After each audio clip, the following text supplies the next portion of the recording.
What's good, trappers? It's your boy, the Wall Street Trapper. And y'all know my goal is to help the culture build wealth one share at a time.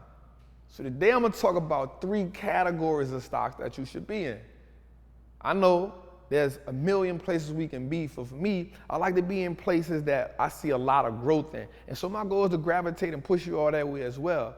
The first category is cloud stocks. That's right. So we talk about the cloud, right? This is where a lot of information goes at. So I think 3 places that we can go for sure are, hold up. I am not a fiduciary, nor am I a financial advisor. So you need to know that everything that I'm telling you is for entertainment purposes only. Listen, I can only take you to the trap house. We know this, right? So listen, one of the stocks that I own actually in the cloud is Amazon. Now, a lot of people don't even understand that Amazon is in a cloud business. Like, they make 70% of their money from Amazon Web Service, which is actually the biggest cloud business out. That's right. I know you think Amazon just sell you stuff online. Nah, there's a business in front of a business and there's a business behind the business. So Amazon Web is one of them. Microsoft. Why is Microsoft so dope?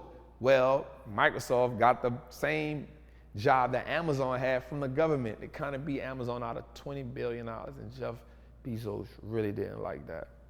I'd be kind of mad too. But anyway, and another one is Google, right? So Google has the hugest and the biggest search engine out. But don't sleep on a company like Salesforce as well. These are great companies that you can invest in. They're in a great industry that is growing. Again, the cloud is an amazing sector to be in because the more information that comes out, the more they want to put stuff into the cloud, and the more that these companies can solidify themselves as big players in the cloud. Another place that we can be in is e-commerce. That's right, e-commerce. Why? Because everybody likes to shop online now. Nobody don't like going to the store no more. At least not talking about it. I mean, you go when you gotta go. Some stuff you gotta just try it on, right? But now you have businesses like Shopify, Trappin, Ecstasy. Ecstasy really ran up heavy this year, right? So these are great businesses that we can be in. Also, Wix, right? Creating that service, like these are great places for us to be in. Why? Because these industries are growing, right? So for us as investors, some of the greatest things we can often and always do is be in growing industries. I always say that. Growing industries are where you will make so much money as an investor. Why? Because as the need fulfills in that industry, those businesses who are marquee players can keep expanding, right? So think about it. As an entrepreneur, most people coming into entrepreneurship, they want to put a service and product out. Where they want to put that product and service at? Shopify, Wix, e-commerce, right? Ecstasy, being able to buy things, right? So I think this is a huge place where we can see a lot of growth at, right? So definitely want to be in e-commerce. It's definitely a good place for you to find growth at, and some companies that have amazing growth, right? And so another one for me would be Fintech. That's right. So I actually own bank stocks, right? JP Morgan, I own JP Morgan, I own Goldman Sachs, right? Those are 2 of my great banking stocks. But when you think about where are people going banking wise, when you think about Cash App, when you think about Square, right? You think about Venmo, right? These people are changing how we do business and how we exchange money, right? Think about it. Somebody tell me to do what? Man, Cash App me that, right? Which is why the company I own, Chase, says they created Zelle. Like, yo, Zelle it to me, right? So this is what we call them. We seen a change, right? And so people often say that, yo, they're gonna put big banks out of businesses. Not gonna happen, right? But some banks may go out of business, but a JP Morgan, a Morgan Stanley, they're gonna be here. But you won't see the growth there in the financial sector. Right? So we wanna see growth in the financial sector. The best place for us to be at would be in that fintech space. What is fintech? Financial technology, right?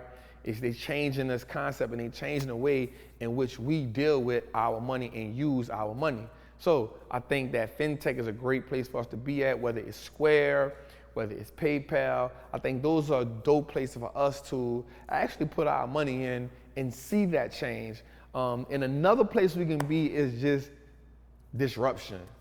Like what is coming along that's just disrupting the industry, right? So that would be like your Teslas, right? Or your snowflakes, right? These are just industry disruptors, right? Charge points, right? What are they disrupting? They're disrupting gas stations.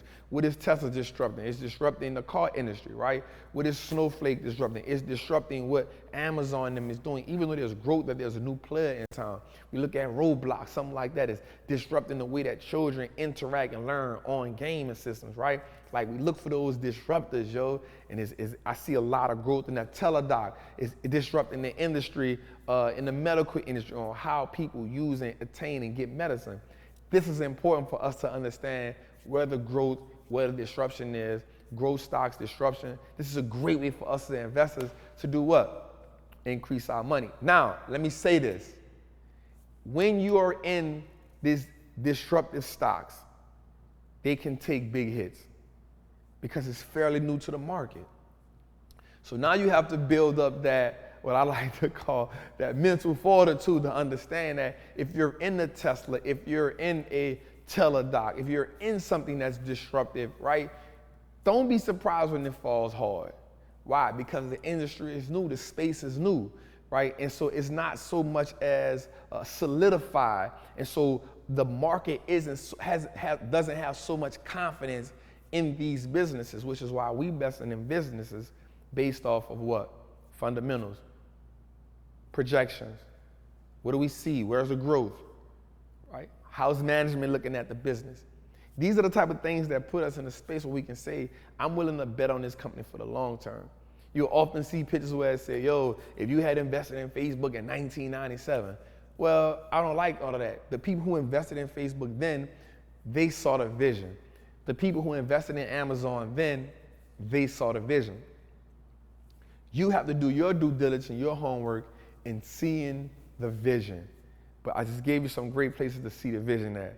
Fintech, disruption, cloud, and e-commerce, man. Great places to go, great places to study, to learn how to put your money in places that can work for you, man. And I just want to see you win, man. So look, man, it's your boy, the Wall Street Trapper.